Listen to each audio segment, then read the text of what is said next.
Hello people, हमारी अब 2 unit बचते हैं केवल, साइकोलॉजिकल टेस्टिंग और रिसर्च। तो अभी मैं आपको टेस्टिंग करा रही हूँ, फिर हम रिसर्च करेंगे। तो टेस्टिंग में कुछ क्वेश्चन न्यूमेरिकल बेस्ड आते हैं, बाकी आपके मोस्टली कंसेप्चुअल बेस्ड आते हैं, असर्शन रीजनिंग में आ जाएंगे या नॉर्मल एमसीक्यूज़ में आ जाएंगे। तो सबसे पहले हम बात करते हैं हिस्ट्री की। साइकोलॉजिकल टेस्टिंग की अगर हम हिस्ट्री की बात करें, किस तरीके से टेस्टिंग स्टार्ट हुई, तो सबसे पहले नाम आता है फ्रेंड्स गॉल का। फ्रेंड्स गॉल, इन्होंने क्या किया, इन्होंने फ्रेनोलॉजी का काम किया। Phrenology, what is phrenology? Phrenology is a kind of pseudo science. This is not a real science, this is false science, जो कि ये बोलती है कि जिसका हेड का साइज़ बड़ा है वो इंटेलिजेंट ज़्यादा है। आपकी इंटेलिजेंस किस पे डिपेंड करती है? आपके हेड के साइज़ पे, ठीक है। डायरेक्टली प्रोपोर्शनल है आपके इंटेलिजेंस से। तो जिसका माथा बड़ा है वो ज़्यादा इंटेलिजेंट है। Okay, so when we talk about the history of testing, firstly the name which comes is Franz Gall's. He did phrenology. Phrenology is a kind of pseudo science जहाँ पे in which it is believed that your head size is directly proportional to your intelligence. If you have a large head, then that means you are more intelligent. इसके बाद बात आती है Francis Galton की। Francis Galton,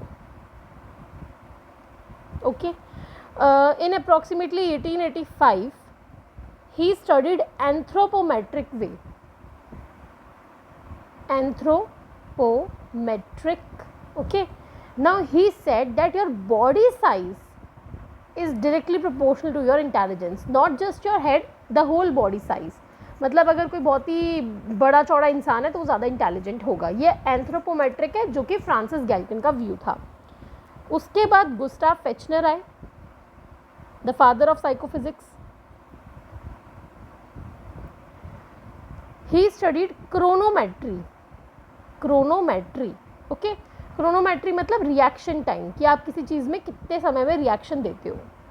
Then the first time the psychometric test was used by Binet and Simon in 1905. First time psychometric test जो थे वो इन्होंने यूज़ में लिए। तो ये आपको सीक्वेंस में अरेंज करने को पूछ लेते हैं कई बार, तो you should know about it. Okay, history में आपको क्या क्या याद रखना है? Franz Gall, Francis Galton, Gustav Fechner and then Binet, ठीक है। He is father of Gustav Fechner is father of psychophysics, ठीक है। ओके फाइन, और क्या याद रखना है? हिस्ट्री में आई थिंक इतना सफिशिएंट है आपको याद रखने के लिए। अब हम बात करते हैं साइकोलॉजिकल टेस्टिंग बेसिकली होता क्या है। साइकोलॉजिकल टेस्टिंग को ही साइकोमेट्रिक्स कहते हैं, ये बात याद रखिएगा। साइकोमेट्रिक मतलब साइकोलॉजिकल टेस्टिंग ही है। इसमें आप साइकोफिजिकल बिहेवियर को क्वान्टिफाई करने की कोशिश करते हो, ठीक है। अब इसमें आप टेस्ट्स के बारे में पढ़ोगे, बहुत सारे तरह के टेस्ट्स हैं आपके, जो हम सब ने यूज़ में लिए भी हैं, प्रैक्टिकल्स किए, intelligence test, aptitude, personality and so, वो सब हम डिस्कस करेंगे। ओके, चलिए बात करते हैं पहले टाइप्स ऑफ टेस्ट की। कौन कौन से टेस्ट के टाइप्स आप जानते हैं? सबसे पहले अगर हम बात करें इंटेलिजेंस टेस्ट की, तो इंटेलिजेंस टेस्ट जो होता है ये बेसिकली आपका इंटेलिजेंस बताता है, ठीक है। इंटेलिजेंस टेस्ट आपने बहुत तरह के पढ़े होंगे, अगर आपको याद हो तो। वर्बल भी होते हैं, नॉन वर्बल भी होते हैं, ठीक है। क्या डिफरेंस होता है इनमें वर्बल नॉन वर्बल का? You should no this. तो देखिए, हम इसको 3 तरीके से डिवाइड कर सकते हैं, okay, in 3 ways. Just a moment.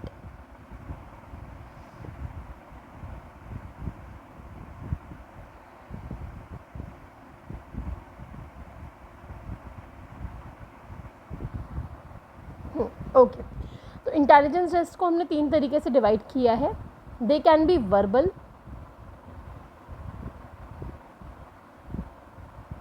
they can be non-verbal, and they can be performance test.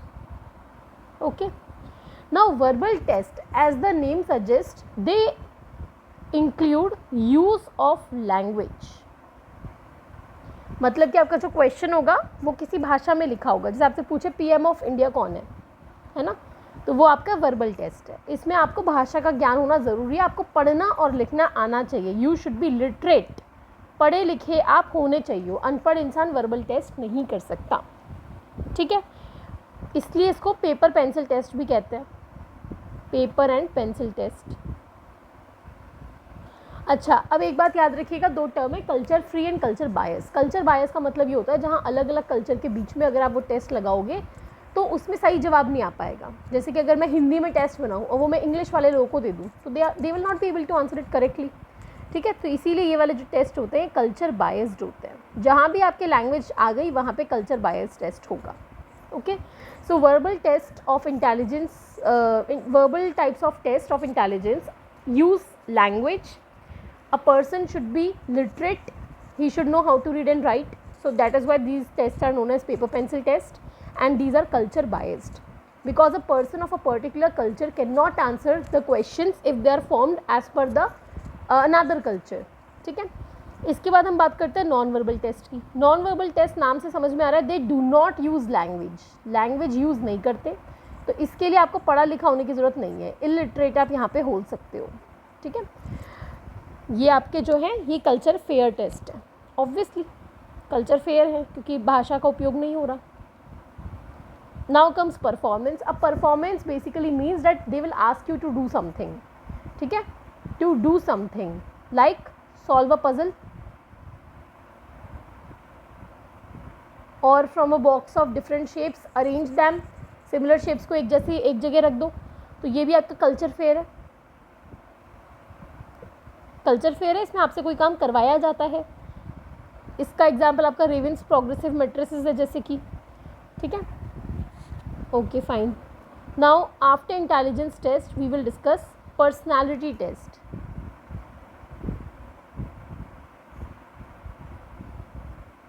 Personality test जो हैं जितने भी हैं उन पे हम एक सेपरेट वीडियो बना देंगे, मैं एक आपके लिए डाल दूंगी। शायद मैंने पर्सनालिटी के वक्त आपको नहीं कराया था, मैंने कहा था इसमें कराऊंगी, तो इसमें मैं अभी नहीं करा रही, एक अलग से वीडियो मैं पूरा टेस्ट पे डाल दूंगी आपको।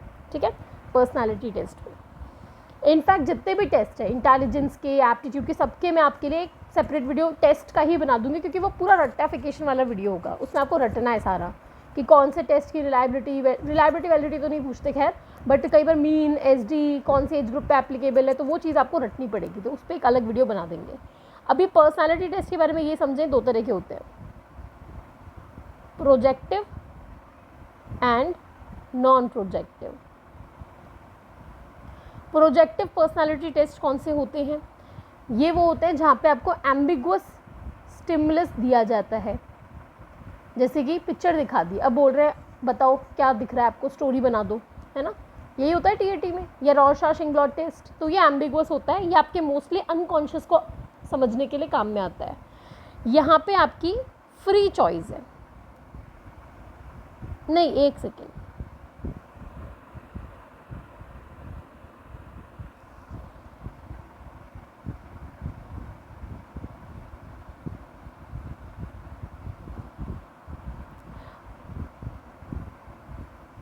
फोर्स चॉइस्ड होते हैं ये, इनमें क्योंकि आपके पास there is no option of giving a neutral response. सी फोर्स चॉइस और फ्री चॉइस में क्या फ़र्क होता है?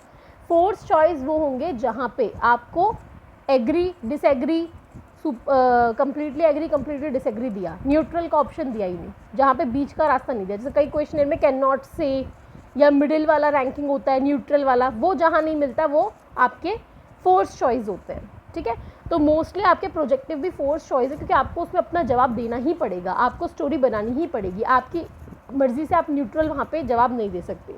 नॉन प्रोजेक्टिव में क्या होता है, ये आपके क्लोज एंडेड होते हैं। अच्छा, यहाँ पे आप पूरा अपनी कहानी बना रहे हो अपनी मर्जी से, तो ये आपके ओपन एंडेड है। ओपन एंडेड मतलब आप अपनी मर्जी से जितना चाहो उतने लंबे ऐसे टाइप के आंसर दे सकते हो। यहाँ पे क्लोज एंडेड है, आपसे यस नो या जो भी पूछा है केवल आपको वही देना पड़ेगा आंसर, ये भी फोर्स चॉइस है आपके। ठीक है, ये आपको याद रखना है। इसके बाद आपका और कौन से टेस्ट आ जाते हैं, और आपके आ जाते हैं एप्टीट्यूड टेस्ट। एप्टीट्यूड टेस्ट पे मुझे याद आता है कुछ समय पहले क्वेश्चन आया था, एप्टीट्यूड टेस्ट क्या मेजर करता है, एप्टीट्यूड की डेफिनेशन आई थी। तो एप्टीट्यूड बेसिकली आपका इनेट पोटेंशियल होता है, बाय बर्थ आपके अंदर क्या चीज़ अच्छी है। जैसे सचिन तेंदुलकर की बात करें तो वो पैदाइशी एक क्रिकेटर है ना, लता मंगेशकर पैदाइशी सिंगर है, तो उनमें वो चीज़ का पोटेंशियल बचपन से है। तो अगर आप बच्चे का पोटेंशियल पहचान जाओगे और आप उसको उसी फील्ड में आगे भेजोगे तो वो सक्सेसफुल हो जाएगा। तो वो एप्टीट्यूड टेस्ट यही बताता है आपको कि आपका पोटेंशियल कहाँ है, आपकी कैपेबिलिटी कहाँ है। जैसे इसमें DAT वगैरह आ जाते हैं आपके, है ना। DAT पे भी क्वेश्चन आया था कुछ समय पहले, मुझे याद आ रहा है। देन आपका क्रिएटिविटी टेस्ट होते हैं। क्रिएटिविटी समझ गए आप कि आप में कितनी क्रिएटिविटी है, कितना नोवली आप प्रॉब्लम को सॉल्व कर सकते हो। इसके अलावा आपके इंटरेस्ट इन्वेंट्रीज होती हैं। इंटरेस्ट इन्वेंट्री आपका इंटरेस्ट देखती है। इंटरेस्ट का मतलब प्रेफरेंस क्या है आपकी। आपको अगर 10 काम दिए जाए उनमें से आप क्या करना प्रेफर करोगे। हमने हॉलैंड का किया था कवर एक वीडियो में, ठीक है। इसके अलावा आपके कुछ न्यूरो साइकोलॉजिकल टेस्ट भी होते हैं। न्यूरो साइकोलॉजिकल टेस्ट ये क्या देखते हैं, ये आपके कॉग्निटिव, सेंसरी, परसेप्चुअल, इस तरह की मोटर परफॉर्मेंस ये सब देखते हैं। एक आपके बिहेवियरल प्रोसीजर्स भी होते हैं कुछ, मेजरली यही वाले हैं जो पूछे जाते हैं, ठीक है। अब अगर मैं टेस्ट्स को कैटेगराइज करूँ, ये तो मैंने कैटेगराइज किया on the basis of what they are measuring, but अगर मैं उनकी परफॉर्मेंस के बेसिस पे करूँ तो स्पीड और पावर हो सकता है। अगर मैं टाइम लिमिट के बेसिस पे करूँ, स्पीड टेस्ट में आप उनकी स्पीड जांचना चाहते हो तो यहाँ पे टाइम लिमिटेड होता है। पावर में आप उनकी पावर देखना चाहते हो कि उन्हें आता कितना है, तो आप यहाँ पे टाइम अनलिमिटेड देते हो, ठीक है।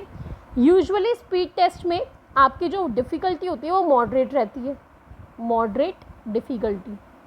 और पावर में क्या होता है, इसमें इजी टू हार्ड होती जाती है। शुरू के क्वेश्चन इजी, धीरे धीरे हार्ड कर देंगे।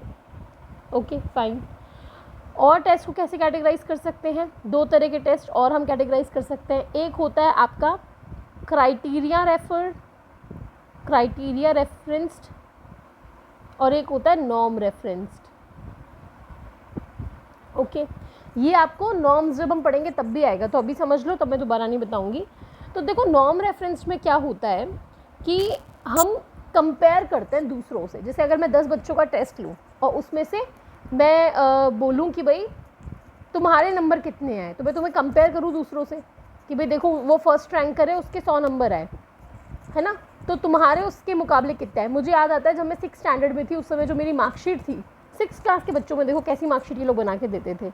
अब मैं ताजुब करती हूँ, देखती हूँ, तो ये होते थे 3 कॉलम, जैसे ये इंग्लिश, हिंदी, मैथ्स, ठीक है। तो एक तो आएगा टोटल मार्क्स, कितने का पेपर है, 100 नंबर का पेपर है। Marks obtained, MO marks obtained, आपके कितने आए, आपके 80 आए।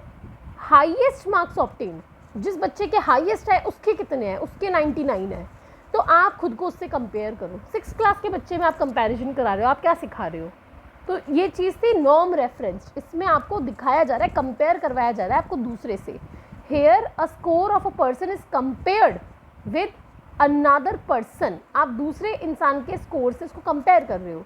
क्राइटेरिया रेफरेंस में मैंने बोल दिया भाई 33% वाला पास होता है, 33% क्राइटेरिया मैंने फिक्स कर दिया, फिक्स्ड क्राइटेरिया।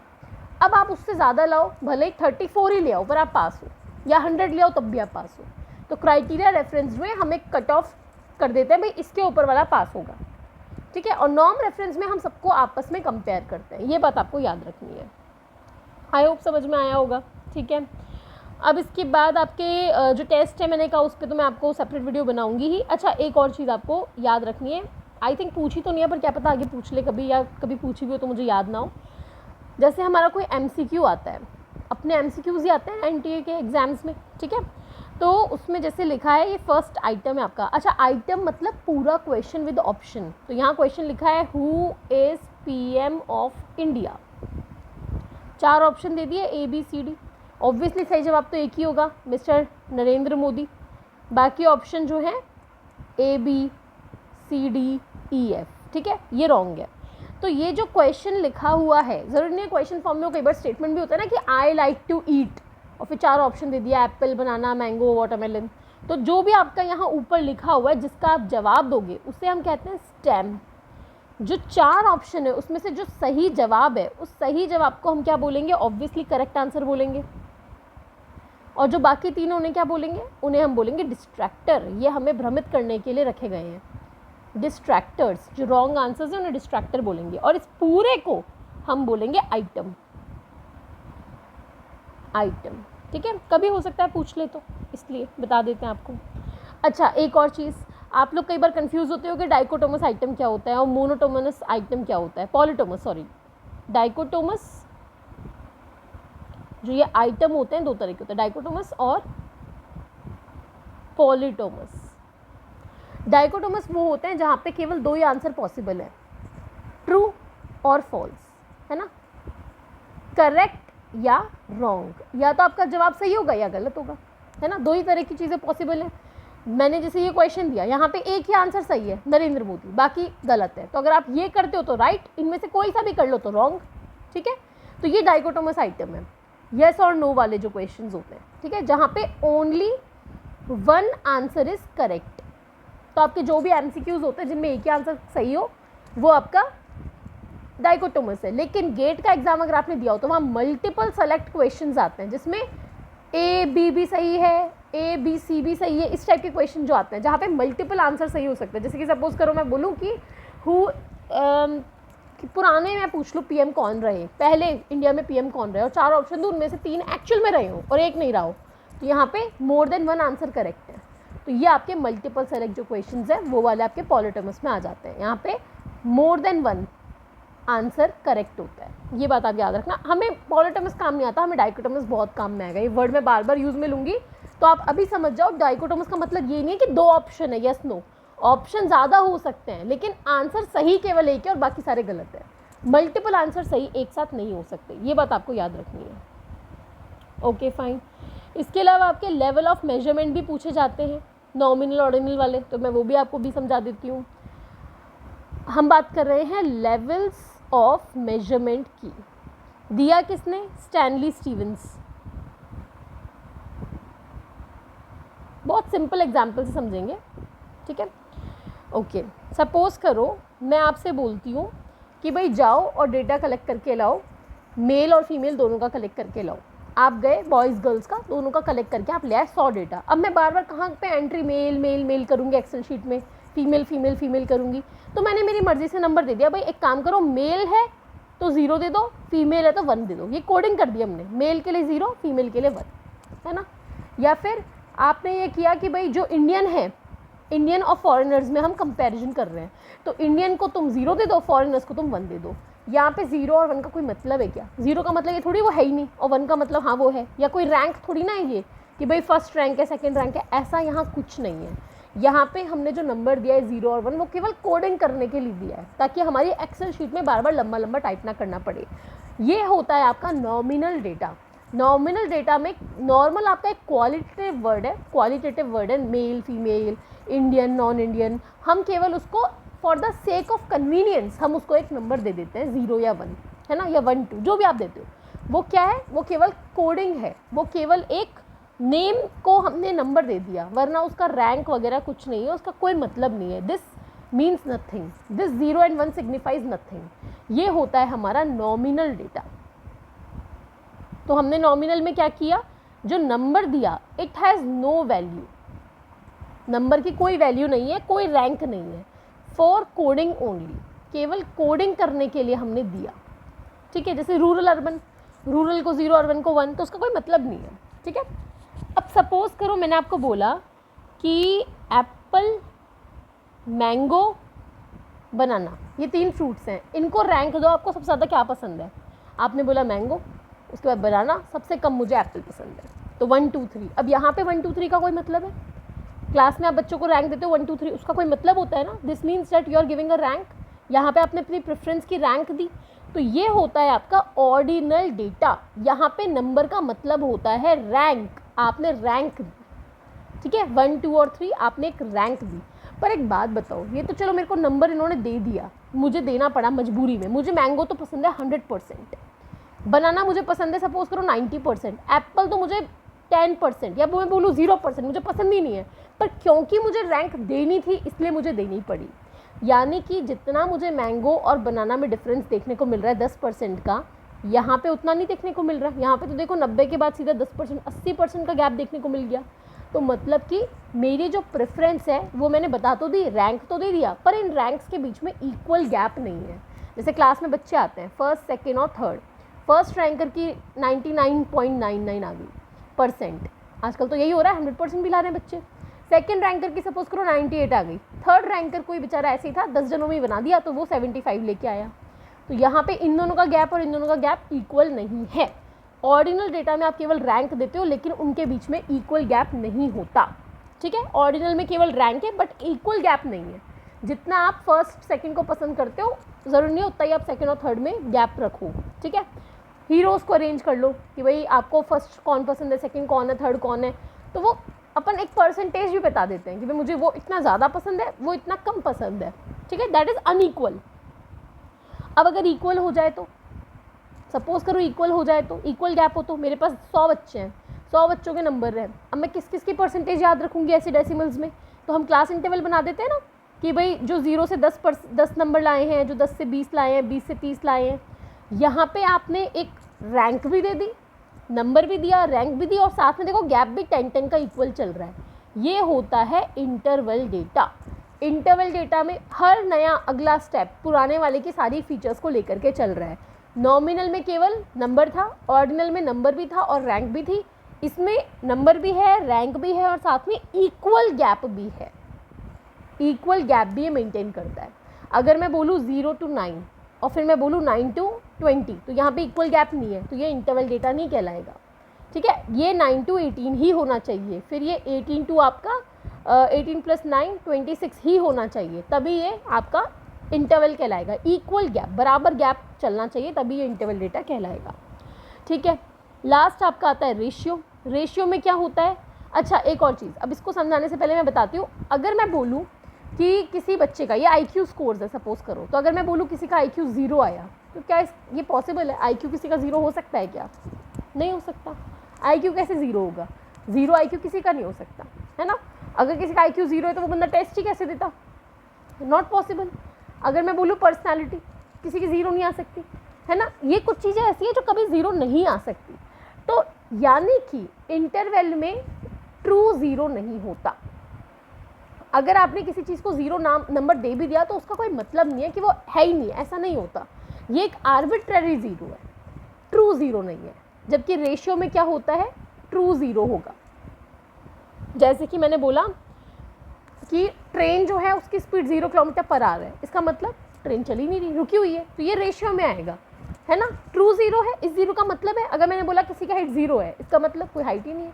जैसे मुझे याद आता है कि अपन ट्राइंगल में लगाते थे, ट्राइंगल का एक फॉर्मूला था, कुछ था वो 9th-10th में था, उसमें हम एरिया ऑफ ट्राइंगल को कुछ 0 मान करके करते थे, ऐसा कुछ करते थे। तो अगर 0 है तो इसका मतलब वो ट्राइंगल है ही नहीं, वो पॉइंट कोलिनियर है ना। मैथ्स है ये। तो आपको केवल ये जो रेशियो है ये आपको आएगा भी नहीं, है ना। मतलब कभी भी आप प्रैक्टिकली अगर साइकोलॉजी में काम करते हो तो आपको रेशियो में कभी नहीं आएगा, क्योंकि हमारी डीलिंग होती है इंटेलिजेंस, पर्सनालिटी, इन चीज़ों से। ये कभी भी ट्रूली 0 नहीं होती। हमारा काम इंटरवल तक ही पड़ेगा। पर ये आपको याद रखना है कि ratio is the highest level of measurement and it deals with true 0। Number भी है, रैंक भी है, इक्वल गैप भी है और इसमें जो 0 है वो ट्रू 0 है। इसका मतलब एक्चुअल में कोई चीज़ 0 है। अगर कोई चीज़ 0 आ गई इसका मतलब वो है ही नहीं, वो चीज़ एग्जिस्ट ही नहीं करती, वो 0 है बिल्कुल, ठीक है। फाइन, आई होप यहाँ तक समझ में आया होगा। अब इसको हम और 2 तरीके से डिवाइड करते हैं। हमारा जो डेटा है उसको हम 2 तरीके से डिवाइड कर सकते हैं। कैसे? डिस्क्रीट और continuous. Discrete and continuous. Discrete data वो होता है जो एक्चुअल में था तो क्वालिटेटिव, बस हमने उसको नंबर दे दिया। इसको हम कैटेगोरिकल भी बोल सकते हैं, केवल कैटेगरी में बांटने के लिए हमने किया है। एक्चुअल में क्वांटिटेटिव नहीं था। कौन है ऐसे? नॉमिनल और ऑर्डिनल, 2 ही हैं ऐसे, नॉमिनल और ऑर्डिनल, ठीक है। यहाँ पे डेसिमल वैल्यू नहीं आती। अगर मैं बोलूँ लोगों को ग्रुप में डिवाइड करो, तुम्हारे घर में 5 जन है तो तुम 2.5 थोड़ी ना कर दोगे, तो यहाँ पे डेसिमल वैल्यू कभी नहीं आती। फिर दूसरा मैंने बोला कंटिन्यूस, यहाँ पे क्वांटिटेटिव होता है और डेसिमल वैल्यू भी आ सकती है, ठीक है। ये आपका इंटरवल और रेशियो वाला आ गया, इंटरवल एंड रेशियो। तो आगे बहुत बार ऐसा होगा जब हम रिसर्च पढ़ेंगे, मैं बोलूँगी आपका डेटा कैटेगोरिकल पे है तो आप समझ जाना कैटेगोरिकल बोला मतलब नॉमिनल ऑर्डिनल। मैं बोलूँगी कंटिन्यूस पे तो आप समझ जाना या तो इंटरवल या रेशियो पे। तो ये इसीलिए मैं आपको ये पहले पढ़ाती हूँ, टेस्टिंग हमेशा रिसर्च बाद में कराती हूँ, क्योंकि यहाँ जो टर्म्स आप सीखोगे वो आपको वहाँ काम आएगी। तो ये टर्म्स बिल्कुल अच्छे से याद होनी चाहिए आपको। मैं डायरेक्ट टर्म बोलूँगी, उस वक्त आप ब्लैंक मत हो जाना कि यार ये क्या बोल रहे हैं। टर्म्स पहले ही समझा दिए इसलिए, मैं जो बुक डिज़ाइन करूँगी उसमें भी मैं यही किया करूँगी, हर चैप्टर में पहले ही जो मेन टर्म्स आगे काम आने वाली है उनको एक्सप्लेन कर दूँगी, फिर उसके बाद में अपने नोट्स जो हैं वो, ताकि शॉर्ट रहे, नहीं तो हर जगह अगर एक्सप्लेन करने बैठे तो हो लिया फिर तो ये आपको पहले ही इस वीडियो को भले ही 2 बार देखना पड़े, 3 बार देखना पड़े, इसको देखना और इसको लिखना, एक बार लिख लो, अच्छे से याद कर लो। कैटेगोरिकल मतलब नॉमिनल ऑर्डिनल, कंटिन्यूस मतलब इंटरवल रेशियो। अब नॉमिनल और ऑर्डिनल, आपने एग्जाम में अगर PYQs देखे हो कभी तो आपने देखा होगा आर्टिफिशियली डिस्क्रीट, रियल डिस्क्रीट, ये वर्ड लिखे आते हैं। इनका क्या मतलब है? बेसिकली आपका नॉमिनल और ऑर्डिनल ये दोनों के दोनों, ये रियल भी हो सकते हैं और ये आर्टिफिशियल भी हो सकते हैं। केवल डिस्क्रीट में देखा होगा आपने, कभी भी कंटिन्यूस में नहीं देखा होगा। तो नॉमिनल में अगर रियल है हमारा, नॉमिनल में रियल है, इसका मतलब रियल मतलब जो अपने आप होता है बाय डिफ़ॉल्ट, आपका उसमें कोई रोल नहीं है। जैसे कि मेल फीमेल, मेल फीमेल, आप थोड़ी ना किसी को मेल फीमेल बनाते हो, वो अपने आप होते हैं। नेशनैलिटी लोगों की, ये एग्जाम में पूछे गए हैं इसलिए मैं लिख रही हूँ और आपको लिखवा रही हूँ। नेशनैलिटी, आप थोड़ी ना किसी को इंडियन या नॉन इंडियन बनाओगे, वो तो बाय डिफ़ॉल्ट है जो है। रिलीजन, अपने आप वो हिंदू मुस्लिम सिख ईसाई है, आपने थोड़ी ना बनाया है। तो रियल का मतलब जो अपने आप बाय डिफ़ॉल्ट होता है। लेकिन पास और फेल करना वो तो मेरे हाथ में है कि मैं 30 वाले को पास करती हूँ कि 35 को करती हूँ कि 70 को करती हूँ कि 50 को करती हूँ, वो मेरे हाथ में, इसलिए वो आर्टिफिशियल नॉमिनल में आएगा, आर्टिफिशियल डिस्क्रीट में आएगा। कभी भी वो आर्टिफिशियल नॉमिनल या रियल नॉमिनल नहीं पूछता, वो डायरेक्ट डिस्क्रीट बोलता है, मतलब नॉमिनल ऑर्डिनल दोनों को कंबाइन पूछता है वो।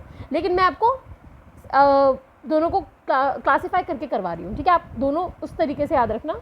अगर ऑर्डिनल रियल है तो ऑर्डिनल में क्या बताया मैंने आपको एग्जाम्पल, प्रेफरेंस का, फ्रूट कौन सा प्रेफरेंस करते हो, तो वो प्रेफरेंस आपकी खुद की ही है, वो रियल है, जो है सो है, ठीक है? और आर्टिफिशियल में क्या होगा, आपके स्कूल में ग्रेड क्या आ रही है, school grade, A grade, B grade, A+, B+, तो वो चीज़ आपका आर्टिफिशियल आप अपने अकॉर्डिंग चेंज कर सकते हो। तो यहाँ पे मोस्टली क्वेश्चन जो आए हैं वो इन चारों पे आए, नॉमिनल वालों पे, ऑर्डिनल वालों पे कभी नहीं आए। तो आप अभी के लिए ये नॉमिनल पे ज़्यादा फोकस करना कि ये जो होते हैं ये आपके आर्टिफिशियली डिस्क्रीट और रियल डिस्क्रीट कौन कौन से होते हैं। कंटिन्यूस में ये वाला लफड़ा नहीं है, रियल आर्टिफिशियल वाला, ठीक है? यहाँ पे डायरेक्ट आपको याद रखना है कि इंटरवल में क्या होता है, इसमें आर्बिट्ररी 0 है, इसमें आपका IQ आता है। अगर 0 IQ आ गया इसका मतलब ये नहीं है कि इंसान में इंटेलिजेंस ही नहीं है, ये आर्बिट्ररी 0 है। यहाँ पे आपका ट्रू 0 आता है, ट्रू 0 का मतलब वो चीज़ है ही नहीं, एब्सेंट है बिल्कुल, ठीक है? तो एक बार मैं आपको इसको एक टेबल होती है, आप कोई भी बुक अगर लेते हो उसमें आपको दिखती होगी वो टेबल, मैं वही टेबल आपको यहाँ पे बता देती हूँ, ठीक है? आपका नॉमिनल, ऑर्डिनल, इंटरवल, रेशियो। तो सबसे पहले हमने क्या बात करी, हमने बात करी नेम की। नेम को आपने किया कैटेगराइज, तो सब में यही होता है, नॉमिनल में तो केवल नेम ही होता है। नेम के बाद आपने बात करी रैंक की, नॉमिनल में रैंक नहीं होती, ऑर्डिनल में होती है, इंटरवल में होती है, रेशियो में होती है। फिर इसके बाद आपने बात करी इक्वल गैप या इक्वल इंटरवल बोल लो, तो इंटरवल वाली इंटरवल वाले से चालू होगी, इंटरवल और रेशियो में होती है, दोनों में नहीं होती। और लास्ट में आता है ट्रू 0, तो ट्रू 0 किस में आएगा, ट्रू 0 केवल आपके रेशियो में आएगा, बाकी किसी में नहीं आएगा। तो इस तरीके से आपको ये याद रखना है, ठीक है? फाइन, आई होप यहाँ तक आपको समझ में आ गया होगा। और देख लेते हैं कोई छोटा सा टॉपिक हो तो मैं आपको वो भी इसी वीडियो में कवर करवा देती हूँ। फिर टेस्ट का वीडियो बिल्कुल सेपरेट बनेगा, वो थोड़ा लेंदी भी होगा, आपको रटना पड़ेगा। अब वो भी अगर आप पूछते हो तो मैं बनाती हूँ, उस पर मेरा थोड़ा मन कम है उसको कराने का, मुझे बहुत बोरिंग लगता है वो, रटना पड़ता है सारा। तो आप देख लेना, अगर आप चाहते हो तो मैं करवाऊँगी, if you want then I will cover, otherwise मेरा थोड़ा मन नहीं है उसको करने का। आप बता देना, अगर करवाना हो तो मैं करा दूँगी। आई थिंक अब इसमें आपके एप्टीट्यूड स्केल बचती हैं बस, और क्या है, अच्छा वो रिलायबिलिटी वैलिडिटी भी तो बचती है। ठीक है, तो एक काम करते हैं, अभी के लिए आप इतना करो क्योंकि ये टर्मिनोलॉजीज आपको याद करने में समय लगेगा। आप पहले ये अच्छे से कवर कर लो, फिर मैं अगला वीडियो जो बनाऊंगी वो रिलायबिलिटी वैलिडिटी इन वाले टॉपिक्स का मैं अलग से वीडियो बना करके आपको दूंगी, ठीक है? ओके, चलिए बाय बाय, टेक केयर।